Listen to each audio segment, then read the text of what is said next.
اعوذ باللہ من الشیطان الرجیم بسم اللہ الرحمن الرحیم الحمد للہ والصلاۃ علی اہلہا اما بعد فقد قال رسول اللہ صلی اللہ علیہ وآلہ وسلم التائب من الذنب کمن لا ذنب لہ۔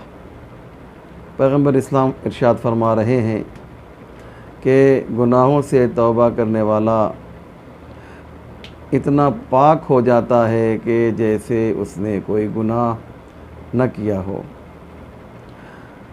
زد عزاداری کے ناظرین، اس سے پہلے توبہ اور استغفار کے عنوان پر ایک تقریر سماعت فرما چکے ہیں۔ یہ دوسری تقریر ہے، سیکنڈ ایپیسوڈ ہے۔ آج بھی مومنین آپ کی خدمت میں اسی عنوان پر مختصر گفتگو کرنی ہے، اور وہ یہ ہے کہ توبہ ایک ایسا قانون الہی ہے جو انسان کو ایک بنبست، ایک بند گلی میں جانے سے روکتا ہے۔ کیوں؟ اس لیے کہ اگر قانون توبہ نہ ہوتا تو انسان جسور ہو جاتا، انسان سرکش ہو جاتا، انسان باغی ہو جاتا۔ میں مثال دوں گا تو انشاءاللہ بات واضح ہوگی۔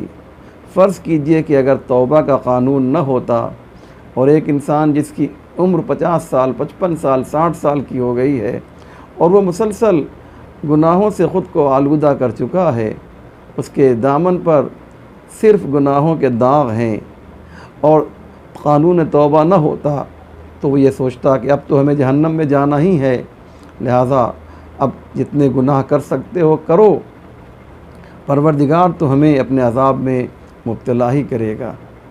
اس لیے اللہ نے کہا نہیں، ایسا نہ سوچو، بلکہ نا امیدی کفر ہے۔ لا تقنطوا من رحمت اللہ، اللہ کی رحمت سے تمہیں مایوس نہیں ہونا ہے۔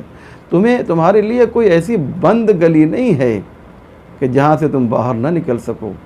دیکھو، تمہاری عمر 50 سال ہو گئی ہے، تمہاری عمر 55 سال ہو گئی ہے، تمہاری عمر 60 سال ہو گئی ہے، اور تم کو آج یہ خیال آیا کہ ہم نے بہت بڑی غلطی کی ہے، ہم سے گناہ ہو گیا ہے، اور ہم نے اپنی پوری زندگی گناہوں سے آلودہ کر لیا ہے، تو ابھی بھی وقت ہے کہ تم توبہ کر لو۔ البتہ توبہ کی جو شرطیں ہیں ان شرطوں کا پاس و لحاظ کرنا ہوگا، اور یاد رکھو جب تم توبہ کر لو گے تو گناہوں سے اتنا پاک ہو جاؤ گے، اتنا پاک ہو جاؤ گے گناہوں سے کہ جیسے تمہاری ابھی ولادت ہوئی ہے، جیسے تم ابھی دنیا میں آئے ہو۔ لیکن یاد رکھو کہ صرف توبہ کر لینا کافی نہیں ہے، بلکہ اس کے شرائط جو ہیں اس پر عمل کرنا ہے۔ تم نے کسی کا حق پامال کیا ہے، اس کے حق کو واپس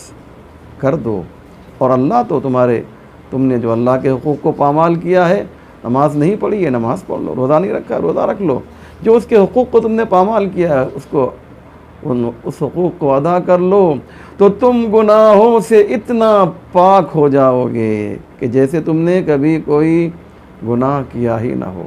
اللہ اکبر! یہ کتنا کریم ہے خدا! اس لیے آیت اللہ قراتی فرماتے ہیں خدا فقط رحیم نہیں ہے، فقط رحمان نہیں ہے، خدا ارحم الراحمین ہے۔ ارحم الراحمین کا مطلب یہ ہے کہ خدا جو ہے رحم کرنے والوں میں سب سے زیادہ رحم کرتا ہے۔ تو اس کا مطلب خدا کے علاوہ کوئی رحیم ہے، تبھی تو خدا ارحم الراحمین ہے نا۔ جی ہاں، خود اللہ نے قرآن میں اپنے علاوہ کسی اور کے لیے لفظ رحیم کا استعمال کیا ہے۔ میں ایک قرآن کی آیت پڑھتا ہوں تاکہ بات واضح ہو جائے۔ لَقَدْ جَاءَكُمْ رَسُولٌ مِّنْ أَنفُسِكُمْ عَزِيزٌ عَلَيْهِ مَا عَنِتُّمْ حَرِيصٌ عَلَيْكُمْ بِالْمُؤْمِنِينَ رَءُوفٌ رَحِيمٌ۔ یہ نبی جو تمہارے درمیان آیا ہے اس کی صفت یہ ہے، یہ ہے، یہ ہے، وَبِالْمُؤْمِنِينَ رَءُوفٌ رَحِيمٌ، اور مومنین کے لیے رعوف بھی ہے، مہربان بھی ہے، ورحیم اور رحیم بھی ہے۔ تو آپ نے اندازہ لگایا، بالمؤمنین رعوف الرحیم، نبی رعوف بھی ہے، نبی رحیم بھی ہے۔ تو غیر خدا رحیم تو ہے، لیکن ارحم الراحمین صرف اللہ کی ذات ہے۔ ارحم الراحمین میں اور رحیم میں فرق بہت ہے۔ رحیم وہ ہے۔ آیت اللہ قراتی نے بڑی اچھی بات کہی کہ ارحم الراحمین اسے کہتے ہیں جو جنت میں بھیجنے کے لیے بہانہ تلاش کرے۔ بڑی آسانی سے آپ نے سن لیا، بڑا خوبصورت یہ جملہ ہے۔ ارحم الراحمین اس ذات گرامی کو کہا جاتا ہے جو جنت میں بھیجنے کے لیے بہانہ تلاش کرے، جہنم میں بھیجنے کے لیے بہانہ تلاش نہ کرے۔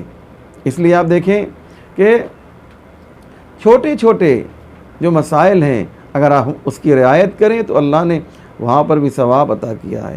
امام محمد باقر علیہ السلام فرماتے ہیں تبسم الرجل فی وجہ اخیہ حسنہ، ایک مومن دوسرے مومن کو دیکھ کر مسکرا دیتا ہے تو اس کے نامہ اعمال میں ایک نیکی لکھ دی جاتی ہے۔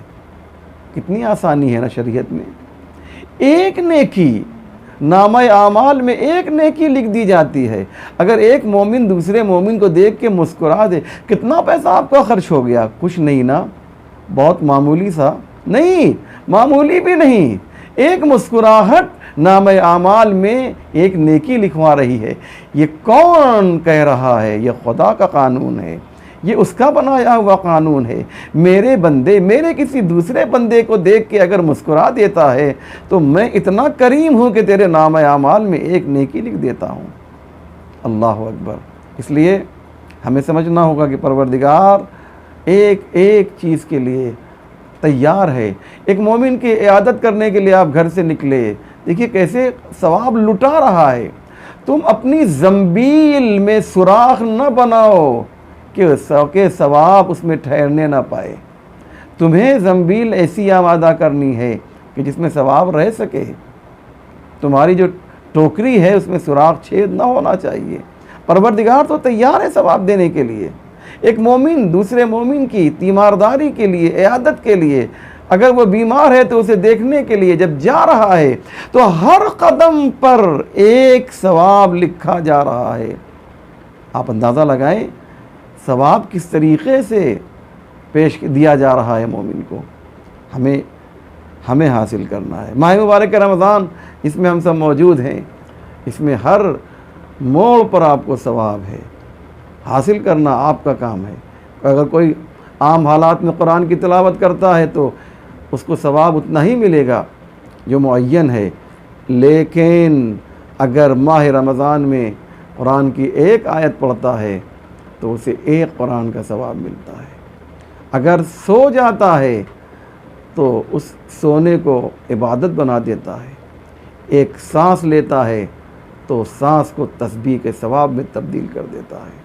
یہ خدا کریم ہے کہ جو اپنی عطا میں کوئی کمی نہیں کرتا ہے۔